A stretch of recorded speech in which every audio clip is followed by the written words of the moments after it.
Hello aspirants, this is Prachi Chaube and you are watching MP exam वाला। जैसा कि आप सभी को पता है, हमारी एक बहुत ज्यादा इंपॉर्टेंट सीरीज चल रही है जिसका नाम है संपूर्ण।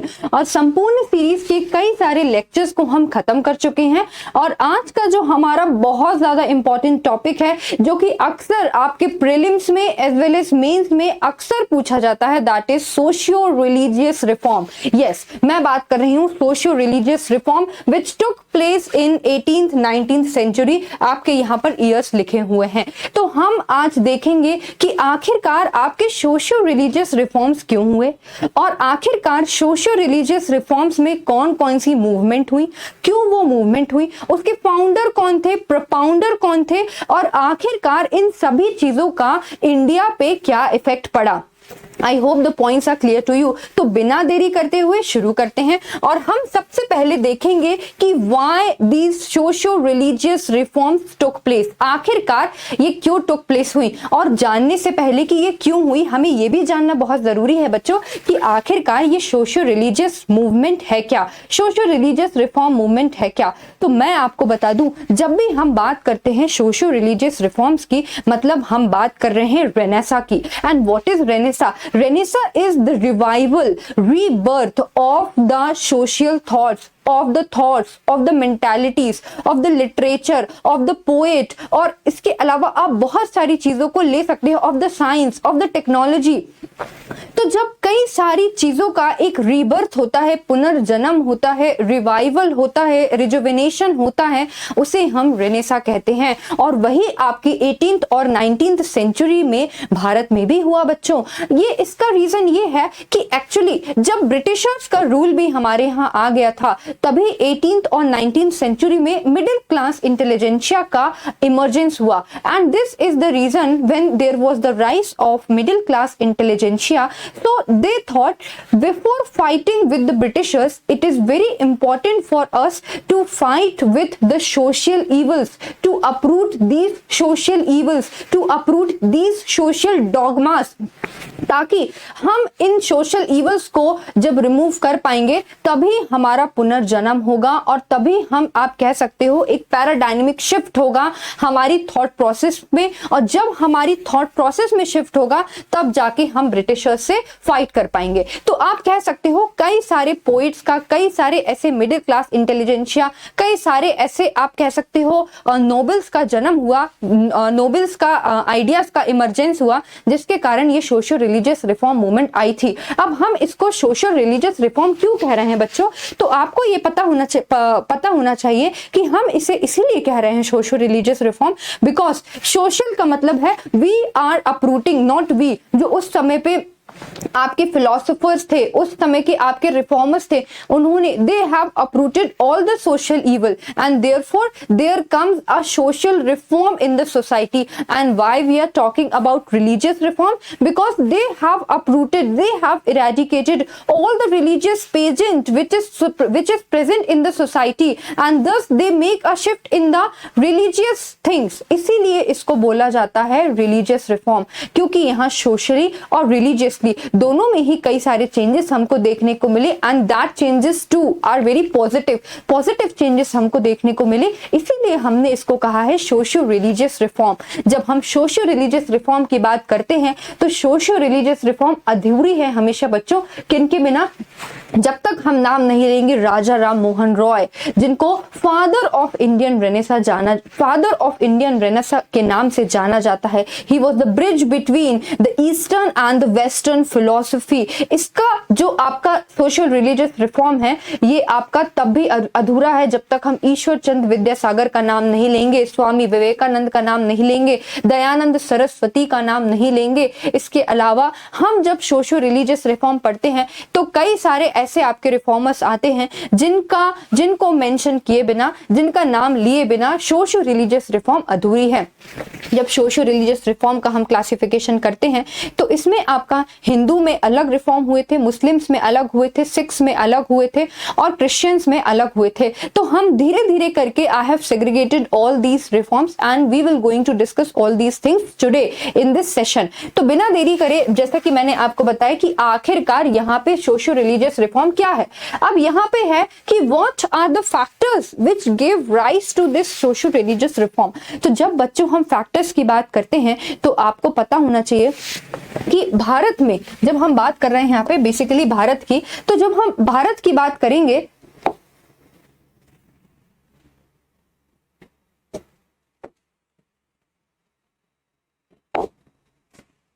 जस्ट अ सेकेंड, ओके तो हम यहाँ पे जब भारत की बात करेंगे बच्चों, तो आपको पता होना चाहिए कि यहाँ पर what are the factors which has lead to the reform movement. ठीक है बच्चों, तो यहाँ पर हम एक कॉमन सी स्लाइड ले लेते हैं जिससे हमें समझ में आ पाए कि आखिरकार ऐसे कौन कौन से फैक्टर्स थे जो रिस्पॉन्सिबल हुए इमरजेंस के लिए, सोशो रिलीजियस रिफॉर्म के लिए। तो सबसे पहले जब हम फैक्टर्स की बात करेंगे बच्चों, तो सबसे पहले तो आपको यही समझ में आना पड़ेगा कि there were multiple reasons which lead to the emergence of socio religious reform. और उन मल्टीपल रीजंस में आपकी क्या था, सबसे पहले तो सोशल प्रॉब्लम्स, उसके बाद बच्चों आपके पास रिलीजियस प्रॉब्लम्स भी थी।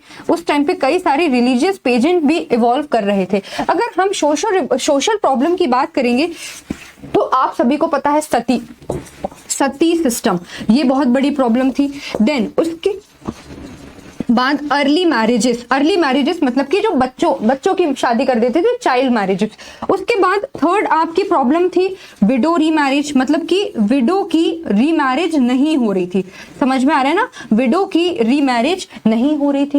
इसके अलावा और भी कई सारी सोशल प्रॉब्लम्स थी जिसमें से हम अनटचेबिलिटी को नहीं भूलेंगे, अनटचेबिलिटी।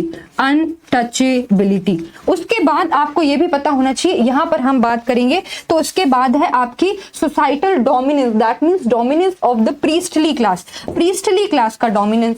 तो ये सारे के सारे आपके सोशल प्रॉब्लम थी। अगर हम गुप्ता पीरियड की बात करेंगे बच्चों, तो आपने देखा होगा कि गुप्ता पीरियड में Chandalas, they were the untouchables and those untouchables were called by the derogatory name that is chandalas, and these chandalas whenever they enter the any villages they have to keep with themselves a drum, so that whenever they enter the villages they have to drum, they have to beat the drum, and so that जो लोग हैं वहां के उनको उस beat की जो drum है उसकी जो ड्रम के ऊपर बीटिंग हुई है उसकी आवाज लोगों को पता चल जाए, and so that the shadow of the chandalas, the shadows of the untouchables उनके ऊपर ना पड़ जाए, और ताकि लोग वहां से उनको रास्ता दे पाए, they give way for them, और ताकि वहां से वो दूर हो पाए। तो आप देख सकते हो कि कितनी गंदी स्थिति, कितनी डेरोगेटरी पोजीशंस हो चुकी थी विमेन्स की भी, अनटचेबल्स की भी। तो आप देख सकते हो कि हमें अब क्यों जरूरत पड़ चुकी है कि we have to uproot all these social evils,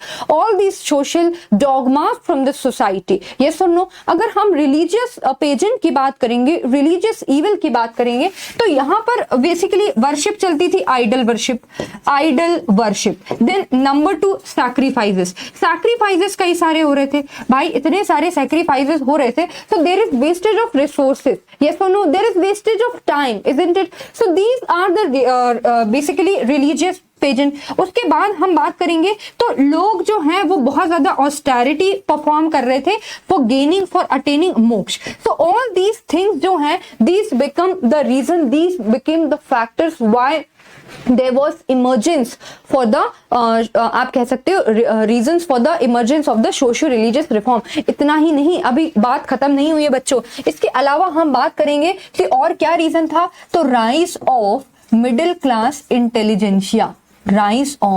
middle class intelligentsia, क्यों राइज क्यों? क्योंकि जब तक इनका राइज नहीं होता तो हमारे पास आखिरकार नॉलेज लेके कौन आता? जो रिफॉर्म्स की बात की गई है, जो फिलॉसफीज की बात की गई है, उनको कौन लेके आता? इसीलिए rise of middle class intelligentsia बहुत ज्यादा जरूरी हो जाता है।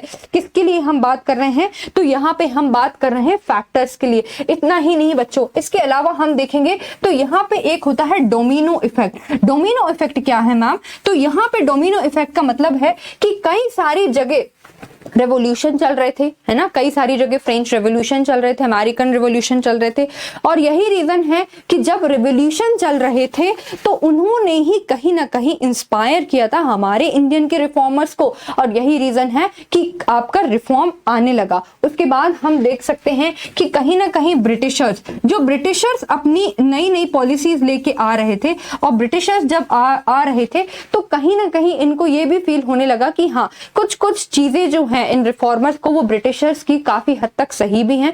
और इस तरीके से जैसे कि आपको पता है विलियम बेंटिक ने सती सिस्टम को एबॉलिश किया था, यस और no, with the help of Raja Ram Mohan Roy. तो इस तरीके की चीजें हुई सोसाइटी में, और यही कारण है कि आपका इमरजेंस हुआ socio religious reform, and that is Renaissance का इन्वॉल्व हुआ। क्योंकि उस टाइम पे जो आपके मोस्टली फिलोसोफर्स हैं, जो मोस्टली रिफॉर्मर्स हैं, they emerge from the Bengal region, that is why the social religious reform is also known as Bengal renaissance. So whenever a question comes for 5 marker और 11 marker about Bengal renaissance, so now the things are very clear to you कि आखिरकार Bengal renaissance क्या है। Bengal renaissance is nothing but it is social religious reform itself. And why Bengal renaissance? Because most of the reformers are concentrated in the Bengal region, and that is the reason why social religious reform is known as Bengal Renaissance. All right? Okay, अभी हम यहाँ पे फिर से देखेंगे बच्चों कि आखिरकार, ये मैंने आपको बता दी व्हाट वर द फैक्टर्स, आखिरकार क्या क्या फैक्टर्स है।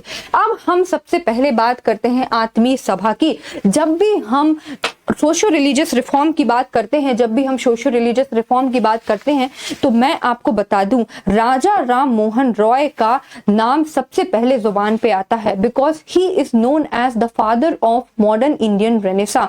ही is the bridge between the eastern philosophy and the western philosophy, the eastern ideology and the western ideology to.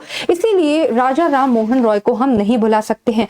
राजा राम मोहन रॉय की मैं छोटी सी आपको एक स्टोरी बताना चाहती हूँ। इनका जो बर्थ है कैलकाटा में हुआ था। जो इनके फादर थे, इनके फादर का नाम था रमाकांत। इनके फादर का क्या नाम था? रमाकांत नाम था। किसके फादर का? तो आपके राजा राम मोहन रॉय के फादर का जो नाम था, तो राजा राम मोहन रॉय, इनके फादर का नाम था रमाकांत, और मदर का नाम था तारिणी देवी। ये आपको पता होना चाहिए। इसके अलावा आपको पता होना चाहिए जो आपके रमाकांत थे ये वैष्णवाइट सेक्ट को बिलोंग करते थे, वैष्णवाइट, और जो आपकी तारिणी देवी थी ये शैवाइट सेक्ट को बिलोंग करती थी। और यही कारण है बच्चों कि जो राजा राम मोहन रॉय थे he was the blend of the both Shaivite and आपका और वैष्णवाइट, दोनों का ही ब्लेंड थे। इसीलिए राजा राम मोहन रॉय जो थे वो बैलेंस थे इन दोनों के बीच के। मैं आपको बता दूं जो इनके फादर थे वो चाहते थे कि जो राजा राम मोहन रॉय जी हैं ये आपके वेदों में ध्यान दे, वेद पढ़ें, और जो आपकी तारिणी देवी थी ये चाहती थी कि राजा राम मोहन रॉय वेस्टर्न फिलॉसफी पे ध्यान दे। जब ये राजा राम मोहन रॉय बहुत छोटे थे, मात्र 9-10 साल की जब उम्र थी, तो इनकी शादी कर दी जाती है। और जब इनकी शादी कर दी जाती है तो कुछ समय बाद ही इनकी वाइफ की डेथ हो जाती है। जब इनकी वाइफ की डेथ होती है तो आप ही मुझे बताइए, ऐसे पर्सन 9-10 साल की उम्र, जो खेलने कूदने की उम्र है, उस टाइम पे यहाँ पे क्या कर रहे हैं? शादी कर रहे हैं। तो क्या किसी को शादी का मतलब पता होगा? मैं तो कह रही हूँ राजा राम मोहन रॉय को भी मैरिज का मतलब नहीं पता होगा उस टाइम। उसके बाद इनकी सेकंड मैरिज करते हैं, और सेकंड मैरिज करते हैं तब भी इनको शादी का मतलब नहीं पता होता है। उसके बाद इनकी सेकंड वाइफ की भी डेथ हो जाती है। फिर बच्चों इनकी तीसरी मैरिज भी की जाती है, और थर्ड मैरिज भी इनकी होती है। तो इस तरीके से राजा राम मोहन रॉय की 3 शादियां हुई थी। उसके बाद मैं आपको बता दूं इनकी जिंदगी में एक ऐसी घटना होती है जिससे इनके पूरा का पूरा रोम रोम जो है वो कांप उठता है। वो इंसिडेंस ये होता है कि जब इनके बड़े भाई की मृत्यु हो जाती है तो इनकी भाभी को जबरदस्ती सती परफॉर्म करवाया जाता है। जब जबरदस्ती इनसे सती परफॉर्म करवाया जाता है तो राजा राम मोहन रॉय इस घटना को देखकर ये प्रण ले लेते हैं कि मैं सती को अबॉलिश करके ही रहूंगा, क्योंकि सती एक बहुत बुरी चीज है। एक ह्यूमन की लाइफ ले रही है बिना किसी कारण के। जब मेरी वाइफ की, मेरी भी 3 शादियां हुई हैं, जब मेरी 2 वाइफ की मृत्यु हो चुकी थी, तब मैंने सती परफॉर्म नहीं किया। बॉयज को क्यों नहीं फोर्स किया गया? और अगर मेरे भाई की डेथ हो चुकी है तो मेरी भाभी को क्यों परफॉर्म किया जा रहा है? और इस तरीके से ये फेज था जो राजा राम मोहन रॉय की जिंदगी में चेंजेस लेके आ जाता है। अब हम देखते हैं कि बेसिकली राजा राम मोहन रॉय इस तरीके से आप कह सकते हो कि इन्होंने कंप्लीटली अपनी लाइफ को सोशल विमेन एम्पावरमेंट को गेन करने में लगा दिए। इसके अलावा मैं बता दूं, राजा राम मोहन रॉय बिलीव करते थे मोनोथीज्म में that means worship of one God. जैसे कि हमारे हिंदू कल्चर में क्या होता है बच्चों कि कई सारे भगवानों की पूजा की जाती है,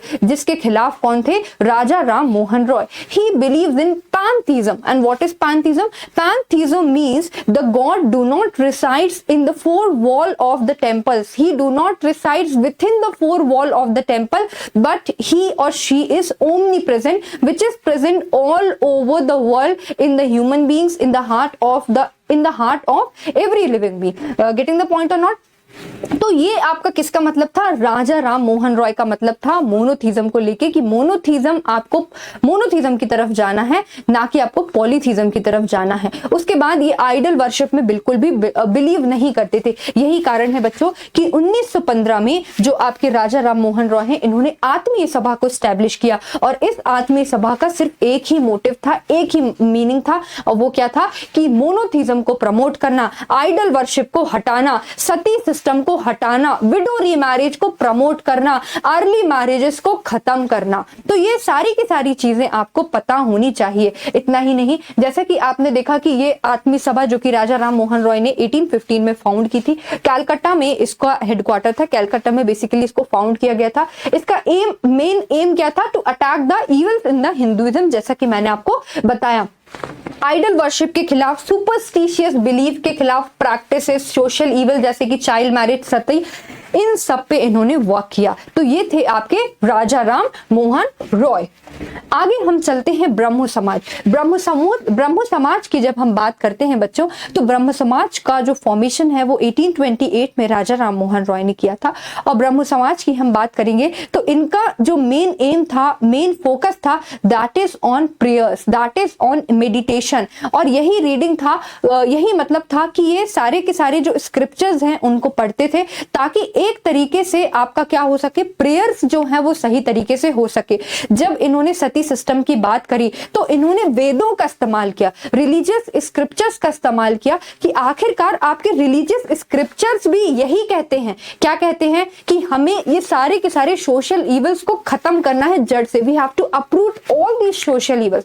और यही सारी चीजें हमें ब्रह्मो समाज में भी देखने को मिली। अगर यहाँ पे बात करेंगे तो ब्रह्म समाज आपका 1828 में राजा राम मोहन रॉय ने ही फाउंड किया था कलकत्ता में। इसका मेन फोकस था prayers, meditation and reading the scriptures.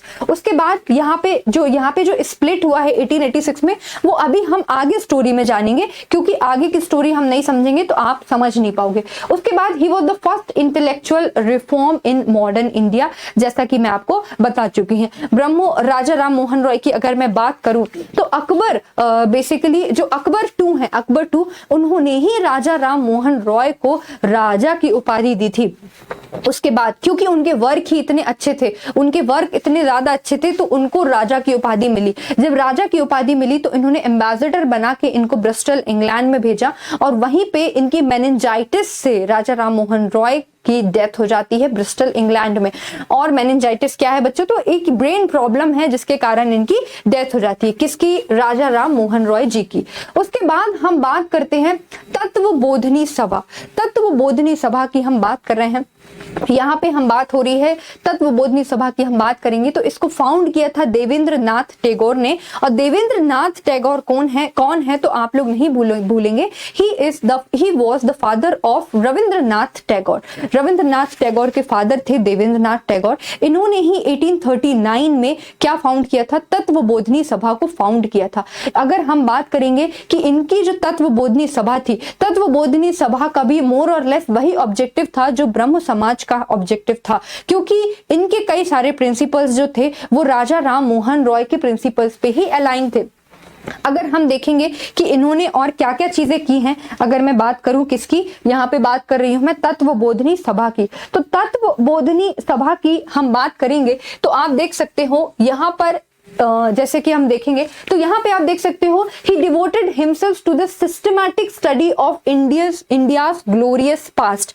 जिस तरीके से राजा राम मोहन रॉय ने भी वेदों का, स्क्रिप्चर्स का, उपनिषद का यूज किया था, इन्होंने भी उस चीज में कमी नहीं छोड़ी। इन्होंने भी आप देख सकते हो हिंदुइज्म का जो ह्यूमनिस्ट फॉर्म बताया, दैट मीन्स इनका मेन ऑब्जेक्टिव क्या था कि हमें किसकी वर्शिप करनी चाहिए, humanity, because it is humanity that is above everything. Humanity is above everything, मतलब कि worshipping the human is equal to worshipping of God. इसीलिए ह्यूमैनिटी पे ये फोकस करते थे और ये सारी की सारी चीजें ये किसके थ्रू बताते थे, उपनिषद के थ्रू एंड वेदास के through.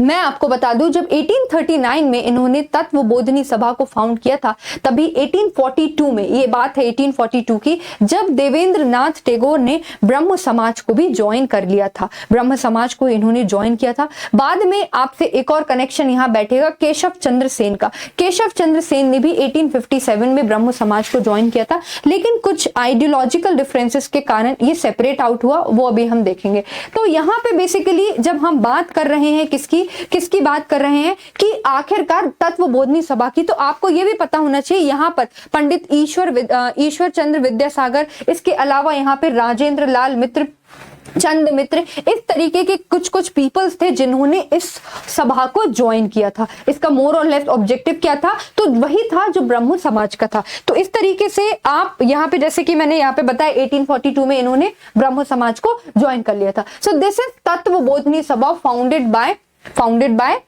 Devendranath Tagore, who was the father of Rabindranath Tagore. Now here comes ब्रह्म समाज ऑफ इंडिया। मैं आपको एक चीज बता देती हूँ बच्चों, ब्रह्म समाज ऑफ इंडिया की जब मैं बात करूंगी तो 1857 में इन्होंने ब्रह्म समाज को ज्वाइन किया था बेसिकली। उसके पहले मैं बता दूं, केशव चंद्र सेन जो आपको दिख रहा है, ही is the personality who is known for कि ये अहेड ऑफ टाइम थे, मतलब ये समय से भी आगे थे। Why? Because he believes in intercaste marriage. आप देख सकते हो कितने साल पुरानी हम बात कर रहे हैं। We are talking about 19th century and in that 19th century this Keshav Chandra Sen is talking about intercaste marriage, जो कि आज के प्रेजेंट में हम देखते हैं। तो इंटरकास्ट मैरिज पे ये फोकस करते थे। हालांकि यहाँ पे हम देखेंगे तो देवेंद्रनाथ टैगोर इतना फोकस इस चीज पे नहीं करते थे। और जब इन्होंने ब्रह्म समाज को ज्वाइन किया था और इस तरीके की आइडियोलॉजी अप्रोचेस को आगे बढ़ाया था, तब कई सारे जो ऑर्थोडॉक्स, आप कह सकते हो कंजर्वेटिव हिंदूज थे, वो इस चीज को अपोज करते थे। लेकिन यहाँ पे केशव चंद्र सेन ने एक बहुत बड़ी गलती कर दी। वो गलती ये कर दी बच्चों कि खुद की 13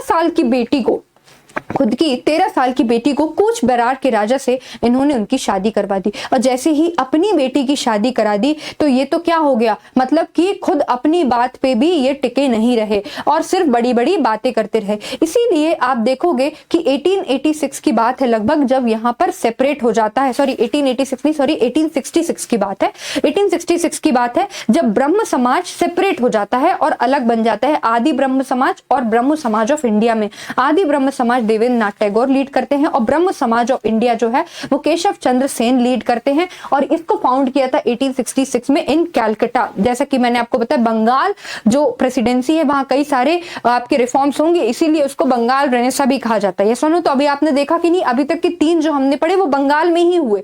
ये सुनो, उसके बाद he was instrumental in popularising Brahmo Samaj outside Bengal.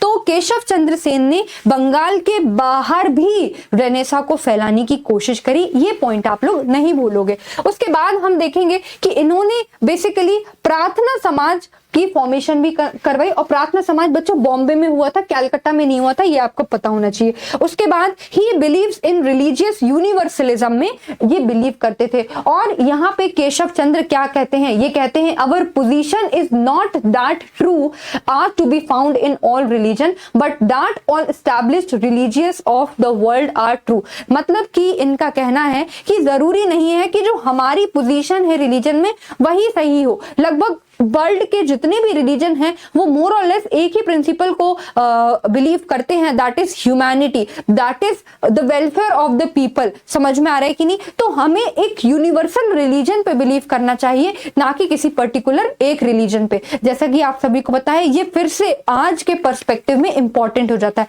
इसीलिए कहते हैं Keshav Chandra Sen ahead of time थे। लेकिन एक गलती की वजह से इनको क्रिटिसाइज भी कहा जाता है। बेसिकली देखिए, जैसे कि मैंने आपको बताया कि इनके रेडिकलिज्म कंजर्वेटिव्स के साथ इनकी नहीं बनी, और इसीलिए यहाँ पर देवेंद्रनाथ टैगोर के साथ इनकी आप कह सकते हो डिफरेंशिएट आइडियोलॉजिकल डिफरेंसेस होते हैं, और यही कारण है कि 1866 में आपकी डिवाइड हो जाती है। जैसा कि मैं आपको बता रही थी, आदि ब्रह्म समाज जो कि देवेंद्रनाथ टैगोर लीड करते हैं, और ब्रह्म समाज ऑफ इंडिया जो कि केशव चंद्र सेन लीड करते हैं। और यहाँ पे जैसे कि मैंने आपको बताया 1873 में ऐसा क्या हुआ था, 13 ईयर ओल्ड इनकी जो डॉटर थी उसको खुद ही यहाँ पे क्या कर देते हैं, उनकी शादी करवा देते हैं। इस तरीके से जो इन्होंने फाउंड की थी ब्रह्म समाज ऑफ इंडिया वो भी स्प्लिट हो जाती है। I hope the points are clear. Next है आपका प्रार्थना समाज। प्रार्थना समाज की हम बात कर रहे हैं। प्रार्थना समाज की जब हम बात करेंगे बच्चों, तो हमें पता है कि प्रार्थना समाज जो है वो 1867 में बॉम्बे में फाउंड हुई थी। और आप इस तरीके से याद रख सकते हो, भाई हम प्रार्थना करते हैं तो कैसे करते हैं, आत्मा से। तो इसको फाउंड किया था आत्मा राम पांडुरंग ने। समझ में आया कि नहीं? तो इस तरीके से 3 मार्कर के लिए 3 पॉइंट तो आपको पता होना चाहिए कि भाई इसका फाउंड कहां हुआ, ईयर कौन सा था और फाउंडर कौन था। तीनों चीजें आपको पता होनी चाहिए। प्रार्थना समाज नाम से ही पता चल रहा है, that is the society of the people who are doing the prayer society. यहाँ पे बात हो रही है प्रेयर सोसाइटी। यहाँ पे प्रार्थना समाज का मतलब क्या है, जो सोसाइटी प्रेयर करती हो। इन संस्कृत, समझ में आ रहा है कि नहीं, संस्कृत में। तो यहाँ पे बिलीव किया गया है ये जो आपका मूवमेंट थी, प्रार्थना समाज जो बनाया गया था, ये प्रार्थना समाज यहाँ पे आप कह सकते हो कि कहीं ना कहीं ये प्रार्थना समाज मोर और लेस रिलीजियस रिफॉर्म मूवमेंट ज्यादा थी, क्योंकि यहाँ पर बात हो रही थी मोक्ष की कि आपको कैसे मिलेगा, बाय डूइंग प्रेयर्स। समझ में आ रहा है कि नहीं, बाय डूइंग प्रेयर्स आपको मोक्ष मिलेगा। जैसे कि यहाँ पे लिखा है कि it was formed when Keshav Chandra Sen visited Maharashtra. जैसे कि हम पहले भी पढ़ चुके हैं कि भाई केशव चंद्र सेन की भी भूमिका रही है आपका प्रार्थना समाज फाउंड करने में। फिर यहाँ पे बताया गया है कि यहाँ पे पीपल को बिलीव करवाया गया था, पीपल में एक ट्रांसफॉर्मेशन लाया गया था to believe in one God, एक ही गॉड में बिलीव करने के लिए, and to worship one God. तो हम कह सकते हैं कि प्रार्थना समाज का भी प्रिंसिपल जो है वो मोनोथीज्म की तरफ जा रहा है, जो कि ब्रह्म समाज ऑफ इंडिया का भी था। यस और नो? सो दिस वाज, और यहाँ पे 2 ग्रेट लीडर्स ने भी इसको ज्वाइन किया था। जैसे कि हमें पता है ब्रह्म समाज को किसने ज्वाइन किया था, देवेंद्रनाथ टैगोर और केशव चंद्र सेन ने। इसी तरीके से प्रार्थना समाज को किसने ज्वाइन किया था, तो आपके जो भंडारकर हैं और फेमस संस्कृत स्कॉलर थे और हिस्टोरियन थे MG Ranade, that is Mahadev Govind Ranade, इन्होंने भी ज्वाइन किया था। तो ये आपके दिख रहे थे जैसा कि मैंने आपको बताया। फिर प्रार्थना समाज के 4 इंपॉर्टेंट पॉइंट्स थे। तो देखिए मोर और लेस सारे के सारे जो आपके सोशल रिलीजियस रिफॉर्म है वो एक ही चीज पे रिवॉल्व करते हैं, सोशल इवल्स को अपरूट करना। तो यहाँ पे ये फोकस करते हैं विमेन एजुकेशन पे। सेकंड, ये फोकस करते हैं विडो रीमैरिज पे, विडो रीमैरिज पे इनका फोकस होता है। थर्ड बच्चों, ये फोकस करते हैं कास्ट सिस्टम, जो आपका कास्ट सिस्टम यहाँ पे बनाया गया है, ब्राह्मण क्षत्रिय वैश्य शूद्र, उसमें जो अनटचेबिलिटी की प्रैक्टिस होती है उनको भी ये क्या करते हैं, डिसअप्रूव करते हैं, कंडेम करते हैं कि हमें ये चीज नहीं करनी है। उसके बाद ये चौथी चीज पे जो वर्क करते हैं वो करते हैं कि अर्ली मैरिजेस हमें नहीं करनी है, जो आपकी मैरिज की एज है उसको इंक्रीज किया जाए, both for male and female both. समझ में आया कि नहीं? इसके बाद हम देखेंगे कि MG रानाडे हैं, वो भी बहुत ज्यादा इन्फ्लुएंस्ड थे, किससे, प्रार्थना समाज से। उसके बाद इन्होंने ही एक विडो रीमैरिज एसोसिएशन को फाउंड किया था इन द ईयर 1861। ये आपको पता होना चाहिए कब फाउंड किया था, तो 1861 में इसको फाउंड किया गया था। उसके बाद इन्होंने डेक्कन एजुकेशन सोसाइटी को भी फॉर्म किया था, जिसका मोर और लेस मेन ऑब्जेक्टिव क्या था कि विडो रीमैरिजेस ना हो, सॉरी इसका मेन ऑब्जेक्टिव ये था कि अर्ली मैरिजेस ना हो। समझ में आ रहा है कि नहीं, और विडो रीमैरिजेस हो पाए, यस और नो। उसके बाद प्रार्थना समाज ने काफी ज्यादा हद तक लोगों को प्रभावित तो किया था, लेकिन देखा जाए कि it did not insist upon rigid exclusion of idol worship. मतलब इन्होंने कुछ चीजों को छोड़ दिया था, जैसे कि आइडल वर्शिप पे इन्होंने ज्यादा फोकस नहीं किया, और उसके बाद and a definite break from the caste system, उसके बाद इन्होंने ज्यादा फोकसली वर्क नहीं किया। So this is about Prarthana Samaj which was founded by Atmaram Pandurang. उसके बाद हम बात करते हैं, बिल्कुल यहाँ पे आ गए हम, किसकी बात कर रहे हैं, सत्य शोधक समाज की। सत्य शोधक समाज मतलब कि सत्य शोधक समाज मतलब क्या है, ट्रुथ सीकर्स सोसाइटी। किसकी बात कर रहे हैं हम, सत्य शोधक समाज की। जब भी हम बच्चों सत्य शोधक समाज की बात करेंगे तो आपको पता होना चाहिए बेसिकली इसको फाउंड किसने किया था। तो इसको फाउंड किया था ज्योतिबा फुले ने। ज्योतिबा फुले, जब भी मैं ज्योतिबा फुले का नाम लेती हूं तो मैं आपको थोड़ा सा इनके बारे में बता देती हूं, ज्योतिबा फुले के बारे में, ताकि आपको चीजें थोड़ी सी क्लियर हो पाए। Okay, Jyotiba Phule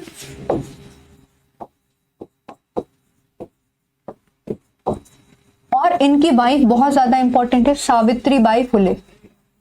Savitribai Phule, Jyotiba Phule and Savitribai Phule. जब मैं बात करती हूँ ज्योतिबा फुले की और सावित्रीबाई फुले की, तो आपको पता होना चाहिए कि सावित्रीबाई फुले को इंडिया का पहला टीचर माना जाता है। इंडिया का पहला टीचर माना जाता है। बेसिकली फुले सरनेम इनके सरनेम में बाद में आया। ये अपने सरनेम में गोरे लगाते थे। क्या लगाते थे बच्चों, गोरे। और बेसिकली ये बिलोंग करते थे माली कास्ट को, माली कास्ट को ये बिलोंग करते थे। लेकिन ये जो दोनों हस्बैंड एंड वाइफ है, ये बहुत ज्यादा प्रमोट करते थे विमेन एजुकेशन को, विमेन एजुकेशन को। जो इनकी वाइफ है, कौन इनकी वाइफ है, सावित्रीबाई फुले। बहुत ही कम उम्र में 9-10 साल की उम्र में इनकी शादी हो जाती है ज्योतिबा फुले से। और मैं आपको बता दूं, ये उस टाइम पे बिल्कुल भी एजुकेटेड नहीं रहती हैं। सावित्रीबाई फुले ने अपनी पूरी की पूरी एजुकेशन, जितना भी जो कुछ लाइफ में लर्निंग सीखी है, वो अपने हस्बैंड ज्योतिबा फुले से ही सीखी है। और ज्योतिबा फुले से जब ये सीखी सावित्रीबाई फुले और इनके हस्बैंड को सावित्रीबाई फुले के फादर को जब पता चलता है कि मेरी डॉटर अब जगह जगह जाके पढ़ाती है, तो इनके फादर ने इनको अपने घर से निकाल दिया था। आप सोच सकते हो कि उस टाइम पे अगर लोग कुछ अच्छा करने का भी सोचे तो उनके साथ इस तरीके का व्यवहार किया जाता था। लेकिन फिर भी हम सावित्रीबाई फुले और ज्योतिबा फुले के कंट्रीब्यूशन को नहीं भुला सकते हैं, जो उनका कंट्रीब्यूशन एजुकेशन में रहा है। इसके बाद मैं आपको बता दूं, बाद में बेसिकली ये माली का काम करते थे और बाद में ही इनके सरनेम में क्या लग गया, फुले, मतलब कि जो फूल का वर्क करते हैं। गेटिंग द पॉइंट और नॉट। तो ये आपके ज्योतिबा फुले थे और सावित्रीबाई फुले थे। जब इनके साथ इस तरीके की इंसिडेंस होता है, किसके साथ, सावित्रीबाई फुले के साथ, तो ये डिसाइड करते हैं एक विमेन एजुकेशन गर्ल्स स्कूल खोलने का। और 1848 पुणे में ये सबसे पहला स्कूल खोलते हैं। समझ में आ रहा है कि नहीं, आप लोग इस चीज को नहीं भूलोगे। मैं आपको बता दूं, इन दोनों ने अपनी पूरी जिंदगी में अनटचेबल, मतलब कि अनटचेबिलिटी को इरेडिकेट करने के लिए काफी सारा वर्क किया है। और क्योंकि इनका वर्क बहुत ज्यादा इंपॉर्टेंट है और बहुत ज्यादा एडमायरेबल है, यही कारण है कि B.R. अंबेडकर जी ज्योतिबा फुले को अपना टीचर मानते हैं, अपना गुरु मानते हैं। और कई सारी जो फिलॉसफीज हैं, जो व्यूज हैं B.R. अंबेडकर के, वो ज्योतिबा फुले से ही इंस्पायर्ड हैं। गेटिंग द पॉइंट और नॉट। हम अब देख लेते हैं कि आखिरकार इन्होंने जो सत्य शोधक समाज को फाउंड किया था 1873 में, पुणे में इन्होंने फाउंड किया था।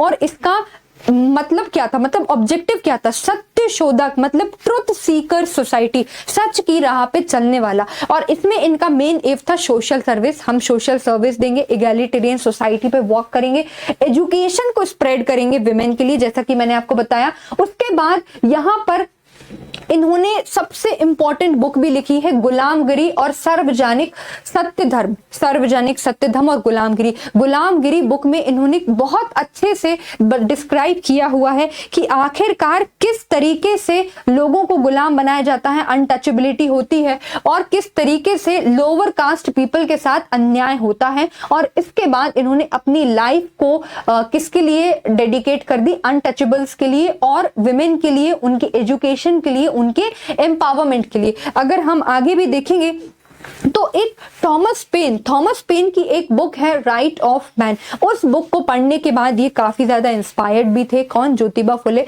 और उसके बाद इनकी लाइफ जो है वो बहुत ज्यादा चेंज हो जाती है। Abolition of caste system, social reform society, ये सारी की सारी चीजें इन्होंने ही फॉर्म की थी। इसके बाद हम बात करेंगे he was the member belonging to lower caste, जैसा कि मैंने आपको बताया। उसके बाद भी इन्हें अपर क्लास ने एडमिट किया था क्योंकि इनके वर्क अच्छे थे। इसीलिए इंसान अपनी जाति से नहीं, इंसान अपने कर्म से जाना जाता है। आई रिपीट, इंसान अपनी जाति से नहीं, इंसान अपने कर्म और धर्म से जाना जाता है। Are you agree with me और नॉट? यस।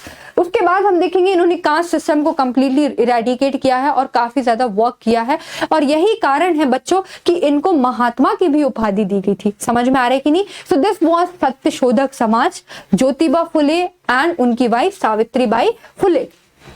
उसके बाद हम बात करते हैं, किसकी बात कर रहे हैं यहाँ पे, आर्य समाज की बात कर रहे हैं। आर्य समाज की बात हो रही है जिसको फाउंड किया था स्वामी दयानंद सरस्वती जी ने। किसने फाउंड किया था? दयानंद सरस्वती जी ने। आर्य समाज का मतलब ही है समाज, that is society of the noble people. ये किसकी सोसाइटी है? तो ये नोबल पीपल की सोसाइटी है। इसको 1875 में फॉर्म किया गया था। किसने फॉर्म किया था? स्वामी दयानंद सरस्वती जी ने। लाहौर में इसका हेडक्वार्टर था। मैं आपको बता दूं, वहीं पर शिव नारायण अग्निहोत्री ने देव समाज भी फॉर्म किया था, और इन दोनों के बीच में काफी ज्यादा कंट्रोवर्सी भी चलती थी। एक्चुअली देव समाज जो फॉर्म हुआ था उसके प्रिंसिपल्स उतने ज्यादा अच्छे नहीं थे जितने ज्यादा प्रिंसिपल्स आर्य समाज के अच्छे थे, और यही कारण है कहीं ना कहीं आर्य समाज की popularity Lahore, Punjab, north west इलाके में ज्यादा हो पाई थी और आपके देव समाज की नहीं हो पाई थी। इनके क्या क्या प्रिंसिपल्स थे? तो इनका प्रिंसिपल था कि God is the true source of all the knowledge. Knowledge का जो ट्रू सोर्स है दैट इज गॉड। सेकंड, ये कहते थे कि वेद, इन्होंने Veda, go back to Vedas का इनका टाइटल है, go back to Vedas. Vedas पे ये काफी ज्यादा भरोसा करते थे, वेदास पे ये भरोसा करते थे। उसके लिए बच्चों इनकी ना फिर से एक स्टोरी है, वो स्टोरी हम जान लेते हैं स्वामी दयानंद सरस्वती जी की। स्वामी दयानंद सरस्वती जैसा कि आपको इमेज में दिख रहा है, ओके, स्वामी दयानंद सरस्वती। स्वामी दयानंद सरस्वती की जब मैं बात करती हूं तो इनका जो बर्थ है ना बच्चों, वो गुजरात में हुआ था। कहां पे इनका बर्थ हुआ था? बर्थ इनका कहां पे हुआ था बच्चों? इनका बर्थ तो आपको पता होना चाहिए, इनका जो बर्थ है वो गुजरात में हुआ था। कहां हुआ था? और यहां पर मथुरा, यहां मथुरा है, यहां पे विराजानंद स्वामी ये इनके गुरु थे, ये मथुरा में इनके गुरु बने। कौन? स्वामी दयानंद सरस्वती के। एक्चुअली स्वामी दयानंद सरस्वती की सिस्टर की डेथ हो जाती है। किसकी डेथ हो जाती है? सिस्टर की डेथ हो जाती है। सिस्टर की डेथ के साथ इनके अंकल जो इनका पालन पोषण कर रहे होते उनकी भी डेथ हो जाती है। जब सिस्टर और अंकल की डेथ हो जाती है तो स्वामी दयानंद सरस्वती एक ट्रू नॉलेज की खोज में निकल जाते हैं, और जब ये ट्रू नॉलेज की खोज में निकलते हैं तो मथुरा में ये मिलते हैं किससे? विराजानंद स्वामी से, और जो कि इनको ये अपना गुरु बना लेते हैं। तब विराजानंद स्वामी इनको कहते हैं कि हमारे भारत से, हमारे हिंदुत्व से जो वेदा है, उपनिषद हैं, जो स्क्रिप्चर्स हैं, उनका रंग फीका पड़ चुका है, उनको लोग भुलाने लगे हैं, और मैं यही चाहता हूं कि तुम इसका रिवाइवल करो, रेजुवेनेशन करो, क्योंकि तुम में ये सारा का सारा पोटेंशियल है। और यही कारण है कि जो आपके स्वामी दयानंद सरस्वती हैं वो इस चीज में लग जाते हैं और आर्य समाज को फॉर्म करते हैं, that is society of nobles. इसीलिए ये टाइटल देते हैं go back to Vedas. Vedas में जाओ, वेद में जाकर उसका एनालिसिस करो, उसकी सही और गलत चीजों को समझो, और उसके बाद उसको एग्जीक्यूट करके अपनी लाइफ में सस्टेन करो। इसीलिए इन्होंने कहा था Vedas are the books of true knowledge. उसके बाद गॉड को उन्होंने ट्रुथ माना है, नॉलेज माना है, ऑलमाइटी माना है, इमॉर्टल दैट इज सच्चिदानंद। इन्होंने सच्चिदानंद माना है दैट इज सत्य। चित means mindfulness and Anand means the state of blissfulness. समझ में आ रहा है कि नहीं, सच्चिदानंद। उसके बाद यहां पर इन्होंने बोला है कि Arya should always be ready to accept the truth. मतलब नोबल वही है जो सच को मानेगा और सच की राह पे चलेगा, और जो झूठ है, जो मिथ्य है, उसको अबैंडन करेगा। समझ में आया कि नहीं। उसके बाद यहाँ है धर्म, दैट इज धर्म। धर्म जो है वो सही होना चाहिए, धर्म गलत है तो वो नोबल नहीं है। समझ में आ रहा है कि नहीं, मतलब वो आर्य नहीं है। और कई सारे लोगों को इस तरीके से आप देखोगे तो आज भी कई सारे जो लोग हैं वो आर्य समाज के मेंबर्स हैं। समझ में आया कि नहीं। आगे हम देखेंगे आर्य समाज। तो आर्य समाज में इन्होंने जब इन्होंने स्टैब्लिश किया था तो इन्होंने, जैसा कि मैंने आपको बताया, वेदों पे इनका ज्यादा फोकस रहता था। किसकी बात कर रही हूं मैं, स्वामी दयानंद सरस्वती की। तो इन्होंने दयानंद एंग्लो वैदिक DAV स्कूल भी ओपन किए थे, और इस तरीके का जो पहला स्कूल है वो कहाँ ओपन किया गया था बच्चों, लाहौर में। इन द ईयर की बात करेंगे तो यहाँ ईयर लिखा है कि नहीं, देखेंगे, यस 1886 में इन्होंने किया था। जैसे कि हमें पता है आर्य समाज 1875 में किया था। उसके बाद Arya Samaj was able to give self respect and self confidence to the Hindus, which helped to undermine the myth of the superiority of the whites in the western culture। तो आप देख सकते हो कि क्योंकि उस टाइम पे ब्रिटिश डोमिनेंस बहुत ज्यादा बढ़ गया था, यही कारण है कि स्वामी दयानंद सरस्वती ने वेदों पे फोकस किया, ताकि वेद पे अगर हम फोकस करेंगे तो इससे हमने किसकी सुपीरियरिटी को देखा बच्चों, इससे हमने सुपीरियरिटी को देखा किसकी, हिंदूज की सुपीरियरिटी को देखा जो कि भारत में प्रेजेंट थे। और इससे हमने किससे इंफीरियर होने से बच गए, व्हाइट से, जो कि इंग्लिश, जो कि हमारे ऊपर उस टाइम पे डोमिनेट, जो उस टाइम पे हमें डोमिनेट करने की कोशिश कर रहे थे। उसके बाद आर्य समाज ने शुद्धि मूवमेंट को बहुत ज्यादा फोकस किया। और शुद्धि मूवमेंट क्या थी बच्चों, 1813 का चार्टर एक्ट, अब अगर आपको याद है तो 1813 के चार्टर एक्ट में कई सारे क्रिश्चियन मिशनरीज हमारे भारत आए थे और उन्होंने रिलीजियस कन्वर्जन करना चालू कर दिया था। कई सारे लोगों का तो फोर्सफुल कन्वर्जन हुआ था इनटू द क्रिश्चियन कम्युनिटी। और जैसे ही उनका फोर्सफुल कन्वर्जन हुआ था तो that is known as proselytization. जब मैं बात कर रही हूँ प्रोसेलिटाइजेशन की, so that was Swami Dayanand Saraswati जिन्होंने शुद्धि मूवमेंट को चालू किया था। और जो लोग क्रिश्चियन में कन्वर्ट हो गए थे उनको वापस से हिंदू धर्म में वो लेके आए थे। So he is also known for Shuddhi movement, ये आप लोग याद रखेंगे। उसके बाद हम बात कर रहे हैं आर्य समाज की, ठीक है ना। आर्य समाज की फिर से हम यहाँ पे बात करेंगे। और आर्य समाज की अगर हम बात करेंगे तो यहाँ पे आप देख सकते हो स्वामी दयानंद सरस्वती किस तरीके से वेदों में अपनी पूरी जिंदगी निकाल देते हैं, उसको स्प्रेड करने में गो बैक टू वेदास ये टाइटल देते हैं। और वेद से रिलेटेड काफी सारी इंफॉर्मेशन ये लोगों को तक पहुंचाते हैं ताकि लोग अपने आप को इंफीरियर फील ना करें, क्योंकि Vedas are very superior, they are the true knowledge, Vedas are the truth. समझ में आ रहा है कि नहीं। उसके बाद हम देखेंगे कि यहाँ पर 1902 में Swami Shraddhanand started the gurukul near Haridwar to propagate the more traditional ideals of education. उसके बाद one of the Arya Samaj objective was to prevent the conversion of Hindus to other religion. जैसा कि हमने देखा यस और नो शुद्धि मूवमेंट में, तो ये उनका एक और था। This lead to start a crusade against other religion. यही कारण था क्योंकि स्वामी दयानंद सरस्वती नहीं चाह रहे थे कि कन्वर्जन हो। यही कारण है कि कई सारे लोग ने इनके अगेंस्ट क्रूसेड कर दिया। मतलब कि आप कह सकते हो कि इनके अगेंस्ट बोले, एक आइडियोलॉजिकल डिफरेंस क्रिएट हो गया। समझ में आया कि नहीं। लेकिन आप देख सकते हो कि ये जो बेसिकली कन्वर्जन की बात इन्होंने शुद्धि मूवमेंट स्टार्ट की, तो इस तरीके से 20th सेंचुरी में जब हम पहुंचे तो कम्युनलिज्म का ग्रोथ हो गया। समझ में आ रहा है कि नहीं, कम्युनलिज्म का ग्रोथ हो गया। और उसका फायदा किसने उठाया, ब्रिटिशर्स ने, है ना, उठाया कि divide et impera, that is divide and rule वाली पॉलिसी को यहाँ पे एडॉप्ट किया गया। अब हम बात करते हैं रामकृष्ण मिशन की, जो कि स्वामी विवेकानंद ने फॉट किया था। जब भी हम बच्चे स्वामी विवेकानंद की बात करते हैं तो हमें रिलीजन ऑफ पार्लियामेंट याद आ जाता है, वर्ल्ड रिलीजन याद आ जाता है। स्वामी विवेकानंद की जब मैं बात करूंगी तो स्वामी विवेकानंद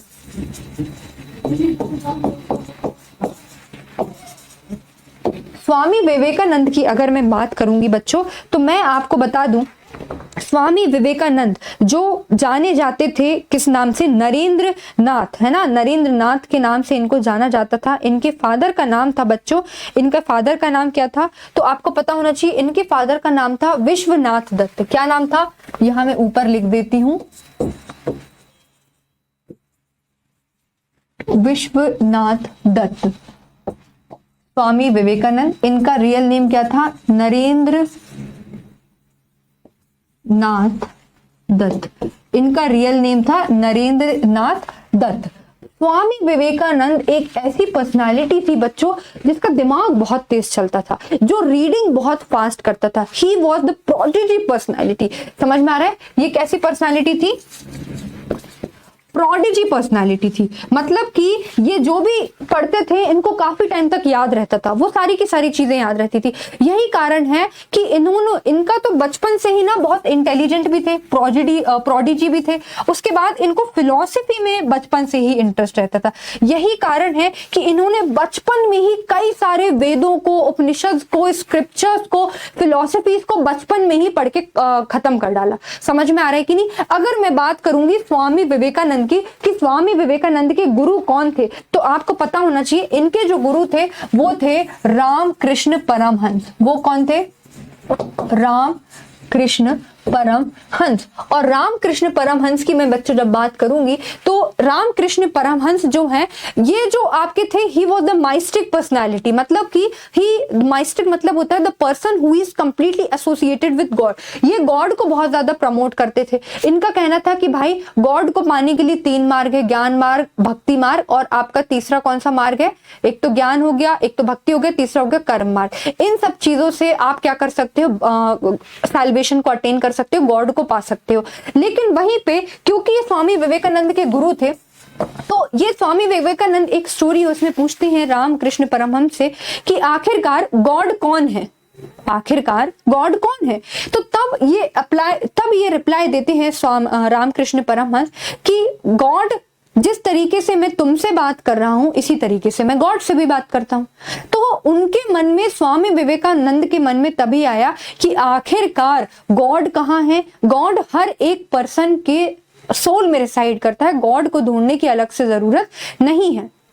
इसके बाद मैं आपको एक चीज और बता देती हूँ स्वामी विवेकानंद की, कि जो स्वामी विवेकानंद जी हैं, जब इस तरीके के क्वेश्चन उनने रामकृष्ण परमहंस से पूछे, बेसिकली इनसे जब इन्होंने पूछे, तो इनके आंसर ने ही इनकी पूरी लाइफ को चेंज कर दिया। एक चीज और, कि जब इनके फादर की डेथ हो जाती है विश्वनाथ दत्त की, तो ये विश्वनाथ दत्त जी जो हैं, ये एक्चुअली आप कह सकते हो बैंक से कई सारा लोन लेते थे, और इसलिए ये ट्रैप में फंस जाते हैं डेप्टनेस के। और क्योंकि इनकी फाइनेंशियल कंडीशन बहुत खराब हो जाती है, किसकी, स्वामी विवेकानंद की। जब इनकी फाइनेंशियल कंडीशन बच्चों बहुत खराब हो जाती है, तब ये हेल्प मांगते हैं रामकृष्ण परमहंस से और कहते हैं कि अगर आप इतनी ही भगवान की पूजा करते हो तो मेरी फाइनेंशियल कंडीशन के लिए प्रे कर लो।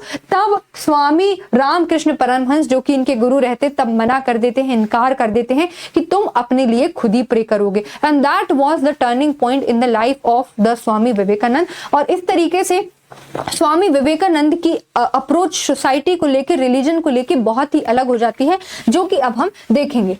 तो this was the background of Swami Vivekananda. और स्वामी विवेकानंद जैसे कि इन्होंने फाउंड किया था रामकृष्ण मिशन को, जो कि रामकृष्ण परमहंस, इनके गुरु की टीचिंग्स को आगे फैलाया था इन्होंने। 1897 में इन्होंने फॉर्म किया था। और ये बेसिकली बच्चों ये जाने जाते हैं, आप सभी को पता होना चाहिए, ये जाने जाते हैं किस चीज के लिए, तो पार्लियामेंट ऑफ रिलीजन के लिए ये जाने जाते हैं, जो कि 1893 में हुई थी। और ये जो पार्लियामेंट ऑफ रिलीजन है बच्चों, ये पार्लियामेंट ऑफ रिलीजन में जब ये गए, तो इन्होंने वहां पे शिकागो में जब लोगों को एड्रेस किया, तो इन्होंने कहा था my sister's and brother, my brothers and sisters. जैसे ही उन्होंने ये एड्रेस किया था, तो लोगों ने तालियों पे ताली बजाई। और उसके बाद जो स्वामी विवेकानंद की ख्याति है, वो एक एक जगह, भारत के अलावा एक एक जगह फॉरेन लैंड में भी पहुंचने लगे। हम बात कर रहे थे रामकृष्ण परमहंस की, तो जैसा मैंने आपको बताया, Ramakrishna Paramhansa was the mystic soul, जो कि मैं आपको ऑलरेडी बता चुकी हूँ। रिलीजियस सैल्वेशन पे पे ये वो करते थे, और इनका वे कौन सा था? रेनेंसिएशन, मेडिटेशन एंड डिवोशन। समझ में आया कि नहीं? ये सेंटली पर्सन थे, जो कि मैं आपको ऑलरेडी बता चुकी हूँ किसके बारे में? रामकृष्ण परमहंस के बारे में। उसके बाद हम बात करते हैं कि आखिरकार इसके ऑब्जेक्टिव, मतलब कि रामकृष्ण जो परमहंस है, इनकी मेन मूवमेंट का ऑब्जेक्टिव क्या था? तो मेन ऑब्जेक्टिव इसका क्या था बच्चों? To bring into existence a band of monks dedicated to the life of renunciation। Basically Ramakrishna Paramhansa की टीचिंग को ही ये प्रोपोगेट करते थे, ठीक है ना, इसको प्रोपोगेट करते थे। Humanitarian leave, social work, hospitals खुलवाना, सोशल वर्क करना, यही सारा काम होता था रामकृष्ण परमहंस का। तो आप देख सकते हो, इन्होंने ना ही सिर्फ रिलीजन बल्कि इन्होंने सोसाइटी में भी कई सारे रिफॉर्म लेके आए थे। इसीलिए स्वामी विवेकानंद कई सारे यूथ के लिए ये एक एडमायरेशन की रूप में बने हुए हैं। इसीलिए इनके बर्थडे 12 जनवरी को हर साल इंडिया क्या मनाता है? National youth day.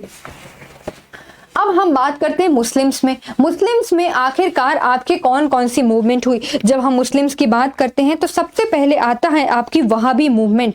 कौन सा मूवमेंट आता है बच्चों? वहाबी मूवमेंट। वहाबी मूवमेंट की हम जब बात करेंगे तो इसको स्टार्ट किया था शाह वलीउल्लाह ने। शाह वलीउल्लाह नाम है, आई रिपीट, शाह वलीउल्लाह। यहाँ पर लिखा भी होगा I think, yes, Shah Waliullah. लेकिन मैं आपको बता दूं, ये जो है अब्दुल वहाब जो कि अरेबिया में थे, अब्दुल वहाब जो कि अरेबिया में थे, उनकी टीचिंग्स को ही शाह वलीउल्लाह ने इंडिया में फैलाया था और वहाबी मूवमेंट ये लेके आए थे। जब हम वहाबी मूवमेंट की बात करेंगे तो ये एक तरीके से इस्लाम में खुद के उसमें ही रिफॉर्म था। उनका रिफॉर्म क्या था?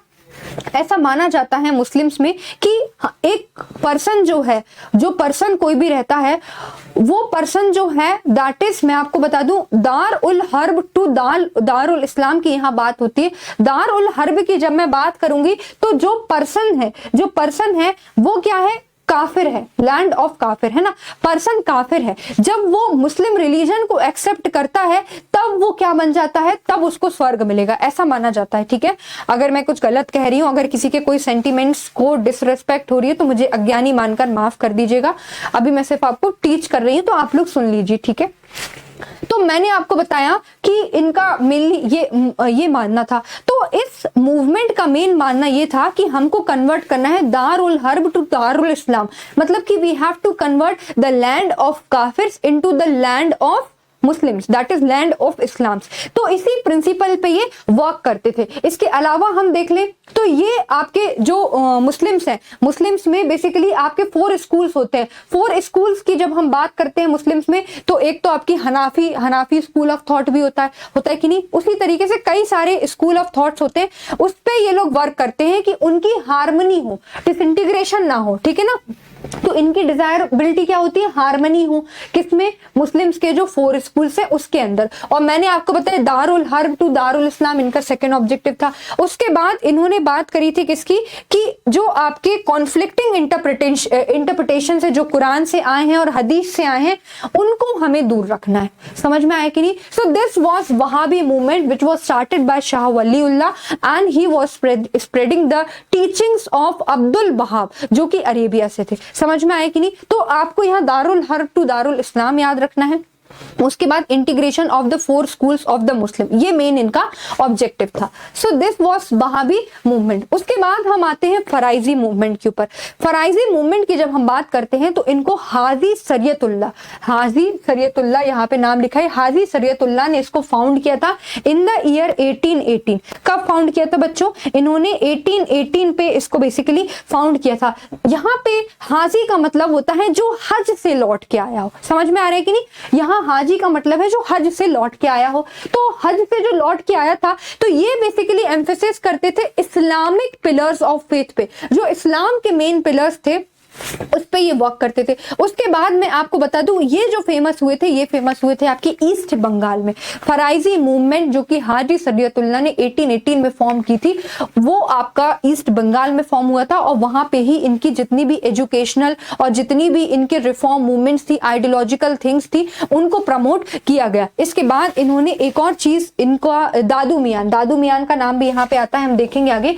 दादू मियान ने, हाँ आ गया, दादू मियां जो है इन्होंने ज्वाइन किया था इसको। जब इन्होंने ज्वाइन इसको किया था तो बेसिकली रिलीजियस रिफॉर्म से ये एक सोसाइटल रिफॉर्म में लेके आ गए। क्योंकि इन्होंने क्या कहा था, इन्होंने कहा था कि हमें किसी भी तरीके से ईस्ट बंगाल में जो हिंदू जमींदार हैं उनको पेमेंट नहीं करना है, किस चीज का, रेंट का पेमेंट नहीं करना है, जो कि क्योंकि एक एक्सप्लॉइटेशन था। तो यहाँ पे आप देख सकते हो, यहाँ पे जो मूवमेंट है वो आपका विलेज लेवल से ऑर्गेनाइजेशनल लेवल पे पहुंचा और फराइजी मूवमेंट ने एक सोशल मूवमेंट का भी रूप ले लिया, इकोनॉमिक मूवमेंट का भी रूप ले लिया, जिसमें Dadu Miyan asked his followers not to pay rent and the organisation even established its own law code, जो कि अभी तक की किसी भी मूवमेंट ने स्टार्ट नहीं किया था, क्योंकि कई सारे ऑर्गेनाइजेशन स्टैब्लिश हुए वो हमने देखा, लेकिन लॉ कोड जो है वो अभी तक किसी ने भी स्टैब्लिश नहीं किया था, जो कि इन्होंने किया था। इस तरीके से आप इनको याद रखोगे। और दादू मियां के अरेस्ट होने के साथ ये जो मूवमेंट है, फराइजी मूवमेंट, ये आपकी थोड़ी सी वीक हो गई। उसके बाद हम आते हैं अहमदिया मूवमेंट को, जो कि मिर्जा गुलाम अहमद ने फॉर्म की थी। मिर्जा गुलाम अहमद को एक भगवान के रूप में पूजा जाता था। ये फाउंड कब हुई थी बच्चों, तो आपको पता होना चाहिए, ये 1889 में इसको फॉर्म किया गया था। मिर्जा गुलाम अहमद की बात अगर हम बात करेंगे तो इनके जो बच्चों बेसिकली रिफॉर्म थे, they were the most liberal reforms of all the Muslim movement, because they believe in mutual understanding, they believe in mutual cooperation, they believe in coordination, they believe in harmony, love and respect. समझ में आ रहा है कि नहीं, ये इनके principal सारे के सारे लिबरल्स थे। और मैं आपको बता दूं, इनका जो बेसिकली ये वर्क करते थे ब्रह्म समाज, जो ब्रह्म समाज के आइडियाज थे प्रोपोगेट करते थे सोसाइटी में, एक इक्वलिटेरियन सोसाइटी को डेवलप करने के लिए, वही सारे के सारे प्रिंसिपल्स किसके थे, अहमदिया मूवमेंट के थे, जो कि मिर्जा गुलाम अहमद ने 1889 में इसको फॉर्म किया था। समझ में आया कि नहीं। तो ये जैसे कि यहाँ पे लिखा हुआ है, ह्यूमैनिटी पे अपोजिंग जिहाद। आपको पता है जिहाद एक वॉर होता है against non Muslims, basically Hindus के अगेंस्ट जिहाद वॉर होता है, ठीक है ना, कन्वर्जन ऑफ हिंदूज टू मुस्लिम के लिए। तो इसके भी अगेंस्ट थे। आप देख सकते हो कि अहमदिया मूवमेंट कितनी ज्यादा लिबरल मूवमेंट थी, यस और नो। तो अहमदिया मूवमेंट इसलिए आपके लिए बहुत ज्यादा इंपॉर्टेंट हो जाती है बच्चों। So this was Ahmadiyya movement. जैसे कि यहाँ पे ऑलरेडी लिखा है कि ये मॉस्क को, मतलब कि स्टेट में रिलीजन्स के अफेयर को ये सेपरेट आउट करके रखे हुए थे, यस और नो। जैसे कि अलाउद्दीन खिलजी में दिल्ली सल्तनत में हमने पढ़ा था कि वो भी उलेमास का इंटरफेरेंस नहीं होने देते थे एडमिनिस्ट्रेशन में। उसके बाद यहाँ पर ये कई सारी वेस्टर्न कंट्रीज में भी फैला, कई सारी जगह पे भी फैला। उसके बाद हम देखेंगे लिबरल एजुकेशन देना, मतलब कि कोई कम्युनल एजुकेशन नहीं देना मुस्लिम्स को, लिबरल एजुकेशन इन्होंने दी थी इंडियन मुस्लिम्स में। और इनका सिर्फ एक ही मोटिव था, मोरालिटी, पीस एंड जस्टिस। ये तीनों वर्ड आप याद रखोगे, मोरालिटी, पीस एंड जस्टिस। जैसा कि मैंने आपको बताया भगवान के रूप में जाने जाते थे। तो Ahmadiyya community is the only Islamic sect to believe that मसीहा has come in the presence of Mirza Ghulam Ahmad. जैसा कि मैं आपको शुरू में बता चुकी थी, मिर्जा गुलाम अहमद को मसीहा के रूप में ये जानते थे।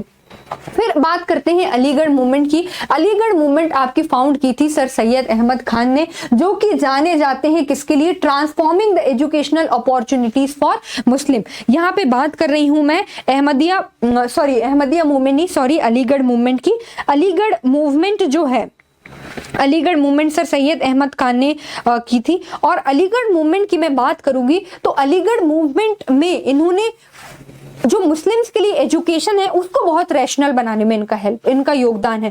मतलब कि कुरान से भी हम कुछ सीखेंगे, वेस्टर्न आइडियोलॉजीज से भी कुछ सीखेंगे, और जो हमारे लिए रैशनल होगा हम उस पर वर्क करेंगे। जैसा कि आपको दिख रहा है कि ये आपके सर सैयद अहमद खान है। He realise that Muslim can only make progress if they took modern education. मतलब कि इन्होंने जो इनकी कंजर्वेटिव कुरान की एजुकेशन थी उसको डिनाई नहीं किया, उसको भी इन्होंने लिया, मॉडर्न एजुकेशन को भी लिया, और उसमें बैलेंस बना के रैशनल अप्रोच से जो मुस्लिम के डेवलपमेंट के लिए सही है उस पे इन्होंने वर्कआउट किया और उसी एजुकेशन को प्रमोट करने की इन्होंने कोशिश की थी। फिर यहाँ पे हम देखेंगे तो इन्होंने रिफॉर्म किया था socially, politically in education system of the Muslim people. उसके बाद ये बेसिकली इसका मेन ऑब्जेक्टिव था मुस्लिम्स को मॉडर्नाइज करना, ठीक है। उसके बाद हम बात करेंगे अलीगढ़ इंस्टीट्यूट। इन्होंने, जैसे कि अलीगढ़ इंस्टीट्यूट गैजेट को एस्टैब्लिश मैगजीन थी जो कि इन्होंने पब्लिश की थी as a scientific society, organ of scientific society. उसके बाद अगर हम और भी चीजों को यहाँ देखें तो अलीगढ़ मूवमेंट ने मुस्लिम के रिवाइवल में बहुत ज्यादा हेल्प की हुई है। It gave them a common language Urdu, common language Urdu इन्होंने दी थी। उसके बाद he was against religious intolerance. आप देख सकते हो कितने ज्यादा रिलीजियस इंटॉलरेंस, डाइवोर्स, इन सब चीजों के ये काफी ज्यादा अगेंस्ट थे। और क्यों नहीं होंगे, जब मॉडर्न एजुकेशन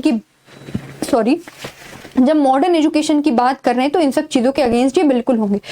उसके बाद मैं आपको बता दूं कि जब 1857 का रिवोल्ट हुआ था बच्चों, जब 1857 का रिवोल्ट हुआ था तब एक क्रिटिसिज्म हुआ था कि 1857 revolt was less a revolt but more a Muslim conspiracy. तब इन्होंने ही सपोर्ट किया था कि कोई भी इस तरीके की बात नहीं करेगा कि मुस्लिम कॉन्स्पिरेसी है, मुस्लिम का कोई इस भी तरीके का नेगेटिव रोल नहीं रहा है। किसके लिए बच्चों, किसके लिए नेगेटिव रोल नहीं रहा है? 1857 रिवोल्ट को इग्नाइट करने में। समझ में आ रही कि नहीं? तो हम कह सकते हैं इनमें कहीं ना कहीं नेशनलिज्म की भावना भी थी। यस और नो? उसके बाद हम बात करते हैं दियोबंद मूवमेंट की। दियोबंद मूवमेंट बच्चों, आपकी जो मूवमेंट है ये आपकी मुस्लिम उलेमास का एक ऑर्थोडॉक्स सेशन था जो कि जिहाद पे भी वर्क करता था और जो भी आपके फोर्सफुल कन्वर्जन है। ऐसा इतिहास में बताया गया है कि क्रिश्चियन मिशनरीज ने जो कन्वर्जन किया था वो हिंदूज का किया था, लेकिन मैं आपको बता दूं कि उसमें से कई सारे लोग ऐसे भी थे जो मुस्लिम्स थे और मुस्लिम्स का कन्वर्जन हुआ था क्रिश्चियंस में। तो उस टाइम में जो प्रोसेलिटाइजेशन हुआ था ये उसके बहुत ज्यादा खिलाफ थे, तो इसीलिए ये जिहाद में भी बिलीव करते थे। उसके बाद में आपको बता दूं कि ये दारुल उलूम, बेसिकली ये जो बिलीव करते थे ये दारुल उलूम जैसे इस्लामिक एकेडमिक सेंटर दियोबंद जो है वहां पर इसकी स्टार्टिंग हुई थी सहारनपुर डिस्ट्रिक्ट जो कि आज यूनाइटेड प्रोविंस उत्तर प्रदेश में प्रेजेंट है। किसने इसको किया था? तो मोहम्मद कासिम नानोतवी ने इसको किया था और Rashid Ahmad Gangohi to train religious leaders for the Muslim community. और इस तरीके से मुस्लिम कम्युनिटी को इन्होंने इस तरीके से ट्रेन किया था क्योंकि इनकी जो सोच थी वो थोड़ी ऑर्थोडॉक्स वाली थी। समझ में आया कि नहीं? लेकिन मैं आपको बता दूं इंग्लिश को ये मानते थे, इंग्लिश एजुकेशन मतलब वेस्टर्न एजुकेशन को भी लेके आना है, एजुकेशन का जो प्रोपोगेशन है वो इंग्लिश मीडियम में हो, इसको भी ये लोग फेवर करते थे। किसकी बात कर रही हूं मैं? दियोबंद मूवमेंट की।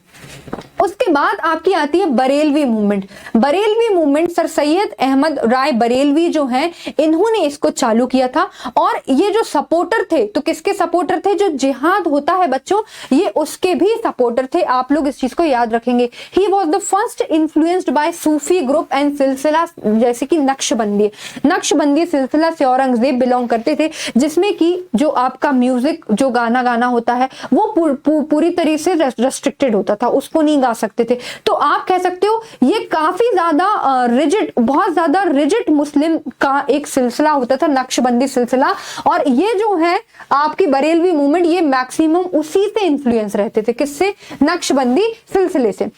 उसके बाद हम बात करेंगे चिश्ती से भी थे और कादरी सिलसिले से हमारे दारा शिकोह थे। तो कई सारे लोग जो हैं इस तरीके से आप देख सकते हो कि यहाँ पे इस मूवमेंट में कई सारे लोग कई सारे सिलसिले से इमर्ज हुए। लेकिन अब ये जो मूवमेंट थी वो ज्यादा दिनों तक चल नहीं पाई, ठीक है ना। तो यहाँ पे जो रेडिकल जिहादिस्ट ग्रुप थे have declared the Mujahideen movement of Rae Barelvi to be resurrected in the subcontinent, और इस तरीके से ये मूवमेंट जो है वो खत्म हो जाती है। उसके बाद हम बात कर रहे हैं यहाँ पे religious movement among the Parsis की जब हम बात करेंगे तो यहाँ पर सबसे इंपॉर्टेंट नाम आता है दादा भाई नारोजी। और दादा भाई नारोजी के अलावा एक और नाम बच्चों यहाँ पे आता है, उनका नाम है नारोजी फुरदोंजी। इन दोनों का नाम आप याद रखोगे। रस्त गुफ्तार एक जनरल थी जो कि पारसी में स्टार्ट की गई थी और इसी रस्त गुफ्तार के थ्रू पारसीज जो पारसी हैं, पारसी की अगर हम बात करेंगे तो उनका बहुत ही न्यूट्रल रिलेशन हो रहता था। किसके साथ? इंग्लिश के साथ, ब्रिटिशर्स के साथ। तो उनके साथ ज्यादा आपने कभी ज्यादा सुना नहीं होगा कि उनके साथ कुछ बुरा हुआ, एक्सप्लॉइटेशन हुआ या प्रोसेलिटाइजेशन हुआ। लेकिन फिर भी ये खुद के ही रिलीजन में रिफॉर्म करना चाहते थे, इसीलिए रिलीजियस रिफॉर्म हुए पारसीज में। और इसमें आप दो लोगों का नाम हमेशा याद रखोगे। किसका नाम? नारोजी फुरदोंजी और सेकंड दादा भाई नारोजी का। और रस्त गुफ्तार जो यहाँ पर रस्त गुफ्तार, यहाँ पर मैगजीन चलाई गई थी, जर्नल चलाया गया था पारसीज के रिफॉर्म के लिए, इसका नाम भी आप लोग नहीं भूलोगे क्योंकि 3 मार्कर में पूछा जा सकता है। इसके अलावा ये इन्होंने जो पारसी में रिफॉर्म आया था, इन्होंने मॉडर्नाइजेशन पे वर्क करने की कोशिश की थी। और मॉडर्नाइजेशन पे किस तरीके से इन्होंने वर्क किया था, तो इन्होंने मॉडर्नाइजेशन पे वर्क किया था बेसिकली एगलिटेरियन सोसाइटी को वर्क करके अपने अंदर में खुद के रिलीजियस और सोशल रिफॉर्म लाके। समझ में आया कि नहीं। इसके अलावा यहाँ पे बात हो रही है कि रिलीजियस रिफॉर्म अमंग सिख में क्या क्या रिलीजियस हुए। तो सिख में हम बात करेंगे कि जब ब्रिटिशर्स जो हैं, ब्रिटिशर्स का प्रोसेलिटाइजेशन जब बहुत ज्यादा बढ़ गया था, उनके अत्याचार बहुत ज्यादा बढ़ गए थे, उन्होंने देखा कि कई सारी हिंदू और मुस्लिम कम्युनिटीज का प्रोसेलिटाइजेशन हो रहा है, तभी बच्चों ये बात हो रही थी किसकी, तभी यहाँ पर सिख आते हैं और सिख चाहते थे कि कहीं हमारा प्रोसेलिटाइजेशन ना हो जाए, कहीं हमारे ऊपर दबाव ना आ जाए, कहीं हमारे लोगों को कन्वर्ट ना कर लिया जाए और कहीं गरीबी के कारण, कहीं कुछ दिक्कत के कारण हमारे लोग एक्सेप्ट ना कर लें। तो यही इसीलिए यहाँ पर सिख रिफॉर्म मूवमेंट आई थी। और सिख रिफॉर्म मूवमेंट में यहाँ पे इन्होंने खालसा पंथ, खालसा कॉलेज की स्टार्टिंग की थी, जो कि अमृतसर में इन्होंने चालू किया था। उसके बाद सिंह सभास को यहाँ पे एस्टैब्लिश किया था, खालसा कॉलेज को अमृतसर पे फाउंड किया था ताकि यहाँ पे सिखों की एजुकेशन जो है वो दिया जा सके। इसके अलावा कॉलेज और स्कूल को यहाँ पे सेटअप किया था और प्रमोटेड गुरुमुखी सिख लर्निंग, सिख की लर्निंग को प्रमोट किया था। गुरुद्वारे को प्रोटेक्ट किया था ताकि गुरुद्वारे का डिमोलिशन ना हो जाए, जैसे कि हिंदू टेम्पल्स का डिमोलिशन हो गया है। चीफ ऑब्जेक्टिव जो अकालीस का था वो ये था मैनेजमेंट ऑफ गुरुद्वारा, जैसा कि मैं आपको बता रही थी। एंड सिख श्राइन्स, मतलब कि सिख श्राइन तो गुरुद्वारों का मैनेजमेंट ही इनका मेन ऑब्जेक्टिव था। समझ में आया कि नहीं। 1925 में एक लॉ पास हुआ जिन्होंने गुरुद्वारे को एक राइट दे दिया मैनेजमेंट का, उसका नाम है शिरोमणि गुरुद्वारा प्रबंधन कमेटी। शिरोमणि गुरुद्वारा प्रबंधन कमेटी, ये भी 3 मार्कर में पूछा जा सकता है, जो कि 1925 में इनको एक राइट दे दिया था गुरुद्वारे को मैनेज करने के लिए। तो ये आपके रिफॉर्म्स थे बेसिकली किसमें, सिख में। ओके, यहाँ पे हम बात कर रहे हैं निरंकारी मूवमेंट की। निरंकारी जो मूवमेंट थी ये आपकी स्ट्रॉन्ग एम्फेसिस करती थी रिलीजियस बिहेवियर पे। समझ में आ रहा है कि नहीं। रिलीजियस बिहेवियर के ये एक्चुअली ब्रिटिशर से फाइट नहीं करते थे। समझ में आ रहा है कि नहीं। ये ब्रिटिशर से फाइट नहीं करते थे। इनका जो मेन लोकेशन था वो पंजाब में था बच्चों। कहाँ पे था, पंजाब में। और यही कारण था कि सिख गवर्नमेंट के रेस्ट्रिक्शन से इनको काफी ज्यादा छूट मिल गई थी। और अगर हम बात करेंगे निरंकारी की, तो Nirankari were accepted as permanent subset of Sikh faith. ये सिख के फेथ के परमानेंट एक्सेप्टेंस माने जाते हैं और ये एक्चुअली डिफाइन करते हैं बाउंड्रीज को, किसकी, सिख की और हिंदूज की। So this was Nirankari movement. अब हम बात करते हैं थियोसॉफिकल मूवमेंट की। थियोसॉफिकल मूवमेंट एक वेस्टर्न मूवमेंट था जो कि आपका स्टैब्लिश किया था madam HP Blavatsky and colonel MS Olcott ने, जो कि यहां पर स्टैब्लिश नहीं हुआ था बच्चों। ये आपका न्यूयॉर्क सिटी कहां पर स्टैब्लिश हुआ था, United state in the year 1875। बाद में इसका जो हेडक्वार्टर है उसको अडयार मद्रास में शिफ्ट किया गया था और बाद में इसकी जो हेड है उस किसको बनाया गया था, एनी बेसेंट को बनाया था। इनकी अगर हम बात करेंगे तो ये किस पे बिलीव करते हैं, तो ये बिलीव करते हैं स्पेशल रिलेशनशिप स्टैब्लिश किया जा सकता है पर्सनल गॉड और सोल के बीच में बाय कंटेम्पलेशन, मतलब कि प्रेयर्स के थ्रू, रेवलेशंस के थ्रू, मेडिटेशन के थ्रू, इन सब के थ्रू जो है आपका क्या स्टैब्लिश किया जा सकता है, गॉड और सोल के बीच में रिलेशन। लेकिन बाद में इस मूवमेंट ने, थियोसॉफिकल सोसाइटी ने एक नेशनलिज्म की भावना आ गई थी और ये आपकी नेशनल मूवमेंट में बाद में इसने इंपॉर्टेंट रोल प्ले किया था, जो कि हम मॉडर्न इंडिया में पढ़ेंगे। उसके बाद हम बात करते हैं सोशो रिलीजियस मूवमेंट की, आपके कहाँ पे, जो कि आपकी हुई थी कहाँ पे बात बच्चों हुई थी, साउथ इंडिया में। साउथ इंडिया में एक आपकी आती है वेद समाज। वेद समाज जो है, Brahmo Samaj served as the model for 1864 founding of Veda Samaj in Madras. Basically ब्रह्म समाज की आइडियाज पे जो है वेद समाज वर्क करती थी, जो कि मद्रास में फाउंड हुई थी इन द ईयर 1864। यहाँ पे गर्ल्स एजुकेशन के एम्पावरमेंट की बात हुई थी, प्रमोशन की बात हुई थी। और कहां कहां पे ये प्रमोट हुआ था, तो तमिलनाडु, कर्नाटक एंड आंध्र प्रदेश। उसके बाद हम बात करते हैं SNDP मूवमेंट की। श्री नारायण गुरु धर्म परिपालन मूवमेंट, एसएनडीपी मूवमेंट की। जब हम एसएनडीपी मूवमेंट की बच्चों बात करेंगे तो यहाँ पे आपको पता होना चाहिए कि भाई एसएनडीपी मूवमेंट को एजहारा मूवमेंट भी कहा जाता है। क्या कहा जाता है बच्चों? एजहारा मूवमेंट भी कहा जाता है।